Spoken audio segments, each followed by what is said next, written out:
I always loved film as a kid. I always loved movies. I always love, my dad had an old VHS camcorder. Like I was always taking it away. My dad would be like, "Where's the camera?" I'd be like, "Oh, I don't know where it is."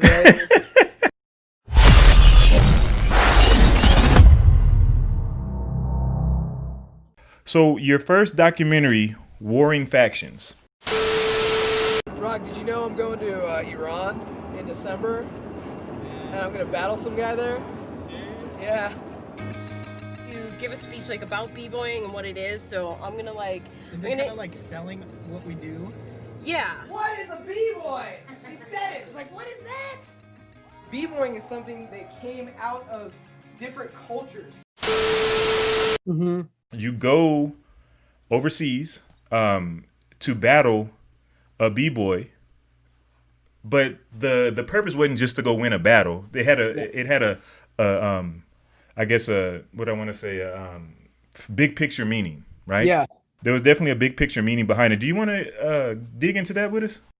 Yeah, man. I basically had met this dude online, and I seen his clip, and I reached out to him and I was like, hey, I would love to get down with you guys and essentially document this whole experience.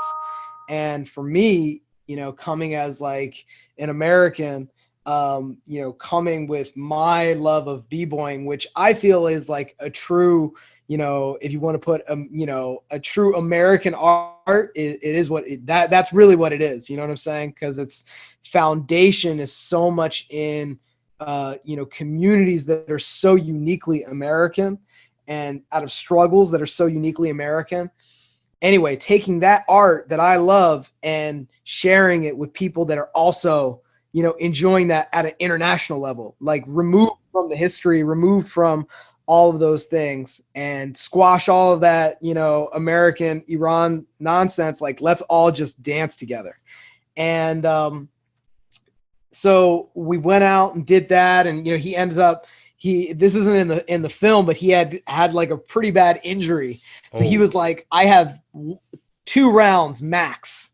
Wow. He was like, so let's say, he's like, I have 2 rounds max before I blow my knee again. So let's do this. Let's have a battle between 2 cities in Iran. And so they got like the dream squad from Tehran and the dream squad of Mashhad, and all these dudes came out for this battle. Wow. So your one-on-one plan was evolved into a city versus city.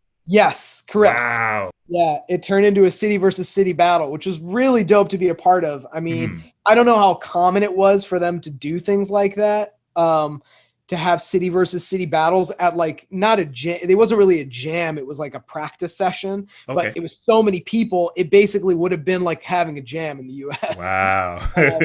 So it was really dope, man. So, my goal with that film was really to kind of, blend and merge and bring the worlds of the U.S. and Iran together, all through kind of that lens of hip hop. And in the film as well, I go and I study this Iranian martial art that's called Varzesh Bastani, which is literally like the movement of heroes.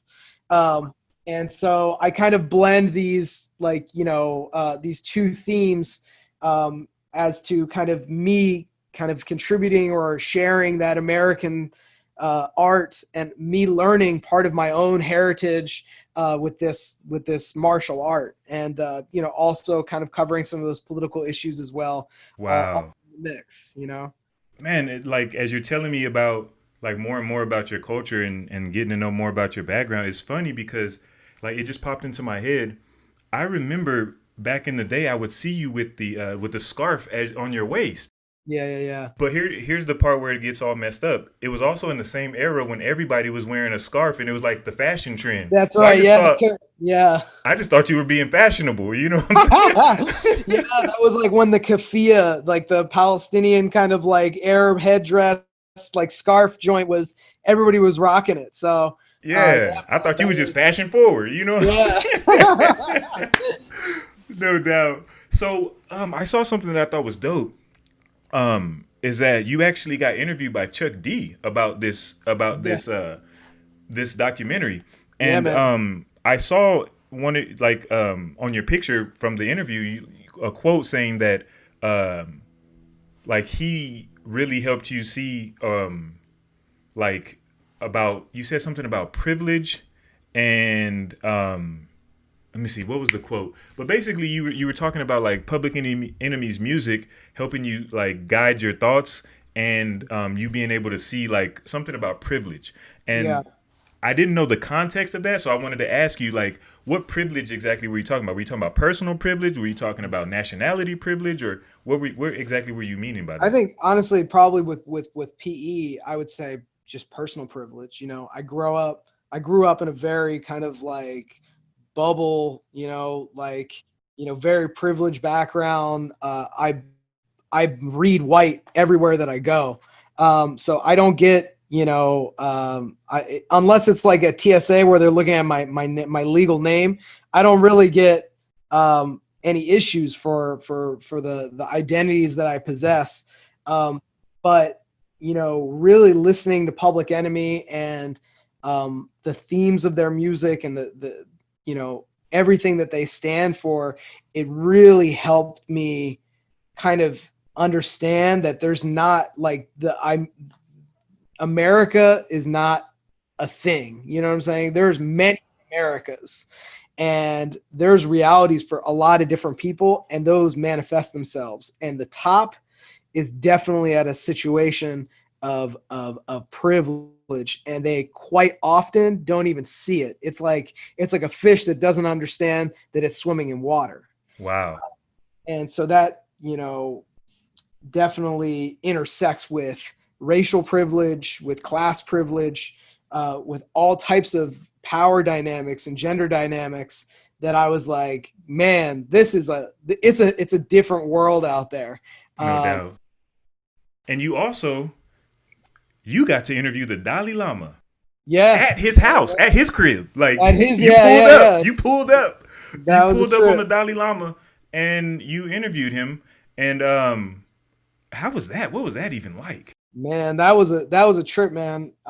So I worked for KTLA as a freelancer for like 4 or 5 years, and it was towards the end, it was always off and on, like as they would get special projects, they'd be like, hey, we have this project, you want to come on, be a part of it? And they hit me up and they were like, we have a really strange request, because normally I would exclusively edit for them. A few times I ran kind of second camera for them, but they said, we had this interview set up with the Dalai Lama, and our, main photographer that would be doing this, his passport has expired. Wow.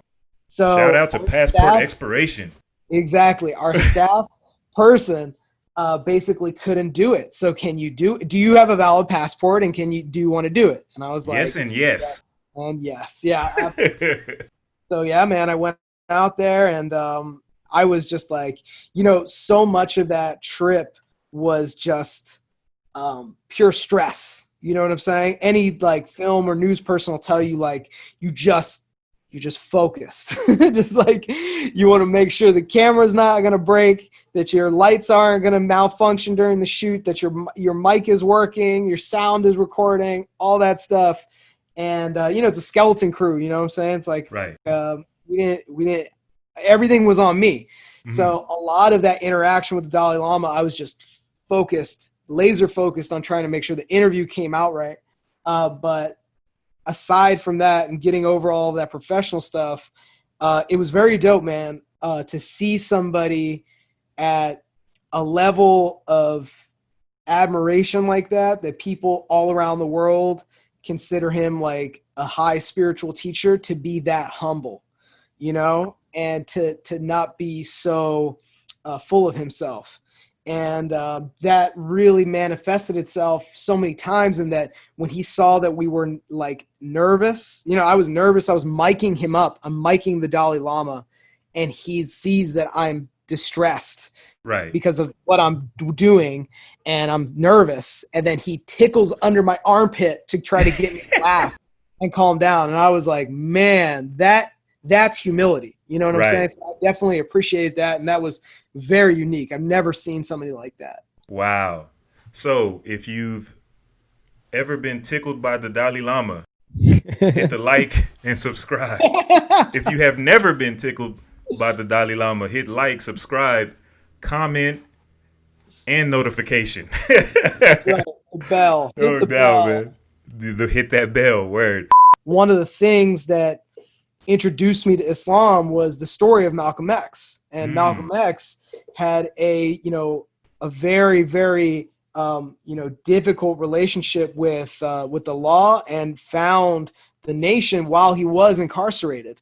For more quality content from Beyond the Cypher with Illskillz, don't forget to press the like and subscribe buttons. Let us know how we're doing down in the comment section. And to make sure you don't miss anything from the channel, go ahead and smash that notification bell. We appreciate the love and support so far. So peace until the next episode.